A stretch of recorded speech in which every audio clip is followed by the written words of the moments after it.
A scribe presses a reed into wet clay. One single line, then another. He doesn't know it yet, but he's writing the first sentence of every story you've ever heard. 5,000 years later, those marks still sit in museum cases behind glass. Most people walk right past them. They look like bird tracks in mud, but locked inside those scratches is the original blueprint for Noah's flood, for angry gods, for a man on a boat watching birds fly toward dry land. The version you grew up with came second. This one came first, and it was written in the mud of southern Iraq by people who started out just counting bags of grain. But to understand how grain counting became the source code for Western mythology, you have to stand in the city where it all began. You're in Uruk. It's roughly 5,000 years ago. The air is thick and hot, and the smell of the river is everywhere. This city is the largest thing humans have ever built. Thousands of people live here, and they have a problem. Too much stuff. Too many bags of barley.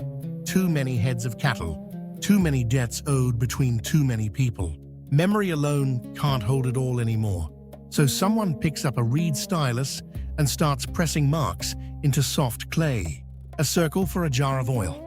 A notch for a sheep. Simple tallies. Nothing more. The first tablets were spreadsheets, not stories.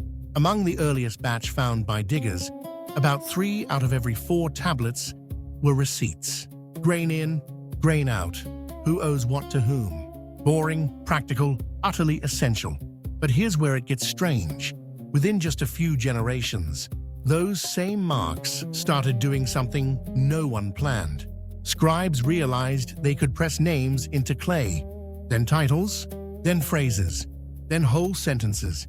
A system built to track barley suddenly had the power to trap language itself. The stylus that counted sheep could now describe a god. And that's exactly what happened next. But the gods these scribes described were nothing like the ones you'd expect. Imagine a wall covered in tiny carved figures, row after row after row. Each one is a god, not the kind you'd find in a storybook, smiling from the clouds. These are forces, raw, dangerous, unpredictable forces wearing human faces. One ancient list carved around 4,500 years ago names close to 300 of them. Nearly half are tied to things you can touch, feel, or drown in. River gods, storm gods, gods who live in the soil and decide whether your crops grow or rot. This wasn't worship for comfort. This was negotiation with nature. A farmer in Lagash didn't pray because it felt nice. He prayed because the river flooded every spring. And sometimes it took everything. Sometimes it gave everything. The only explanation that made sense was that someone up there was choosing, and that someone could be bribed. Temple records from Lagash show that nearly half the offerings brought to the gods were grain and livestock. These weren't gifts of love. They were insurance payments. So the scribes built systems around these gods. They wrote down their names, their powers, their moods, their demands. And once you have a list of gods and their relationships, you have the raw ingredients for drama. Gods who disagree, gods who punish, gods who play favorites. The pantheon wasn't just a spiritual directory. It was a cast of characters waiting for a plot. And the plot that changed everything was a flood. You're a man named Atrahasis. You don't know your name will survive for thousands of years. All you know is that the God of wisdom has told you a secret, and the secret is terrifying. The other gods have decided to drown the world. Every person, every animal, every field, gone. But the God of wisdom won't say this to your face. Instead, he whispers his warning to a reed wall, and you happen to be standing on the other side. You overhear your own salvation. So you build a boat. The instructions are precise. You load it with animals, with your family, with everything you can carry. The rains come, the waters rise. After the flood, you release a dove. It comes back. You release a swallow. It comes back. You release a raven. It doesn't return. Land. You've survived. Sound familiar? It should. But this story was pressed into clay tablets more than 1,000 years before the earliest version of Genesis was written down. The dimensions of the ark, the order of the birds, the secret warning, the sacrifice of thanks after the waters drop. These aren't vague echoes. They're almost identical plot points. But someone might argue that floods happen everywhere. Rivers overflow, coastal storms surge. Maybe every culture near water just invented the same story on its own.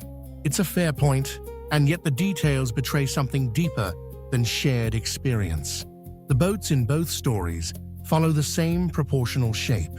The birds are released in the same sequence. The hero makes the same kind of offering using the same category of clean animals. Even individual words for Nutan's flood and Nutan's day trace from one language to the next along known scribal routes. Coincidence can explain a flood story. It can't explain matching blueprints. So how did those blueprints travel? This is where the temples come in. Picture a ziggurat, that massive step tower rising from the flat plain.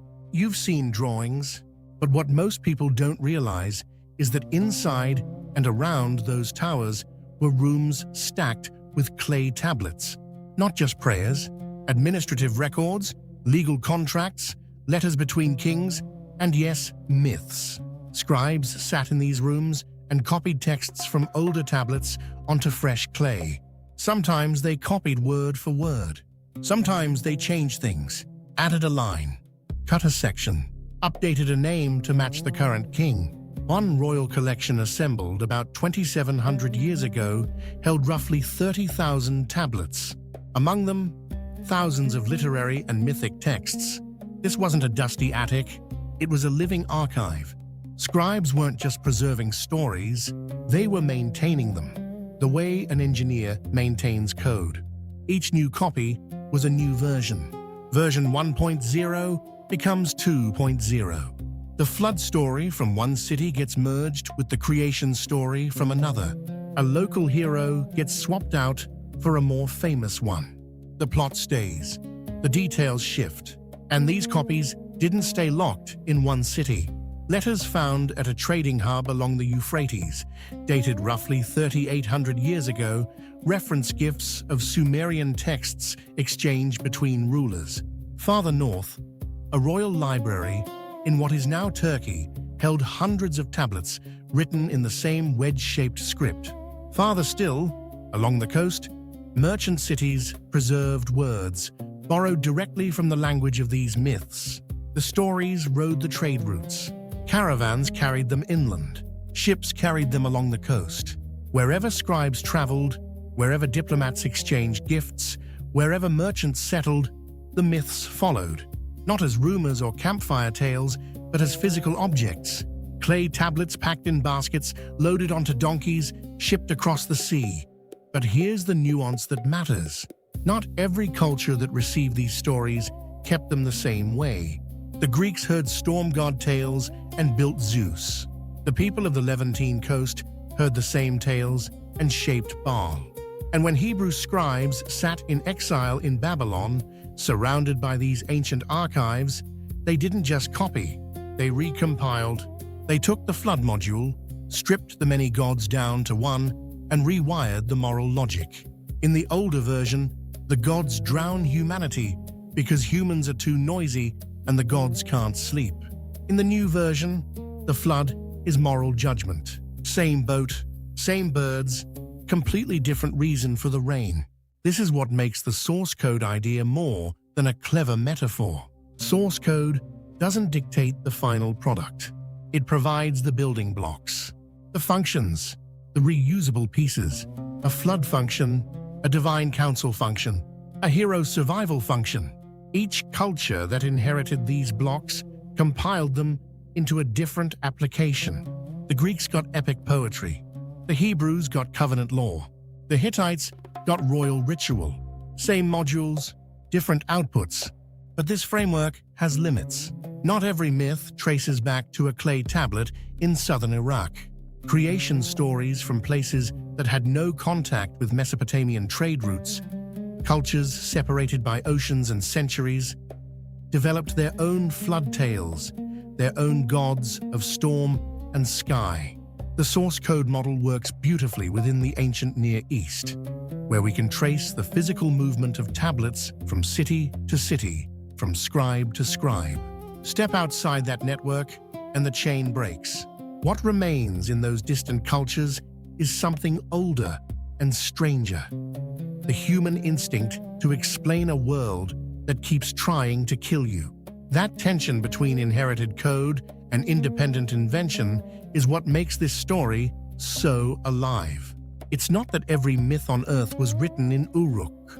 It's that the specific myths shaping Western civilization, the ones embedded in the Bible, in Greek tragedy, in the cultural bedrock of Europe and the Americas, those myths have a return address.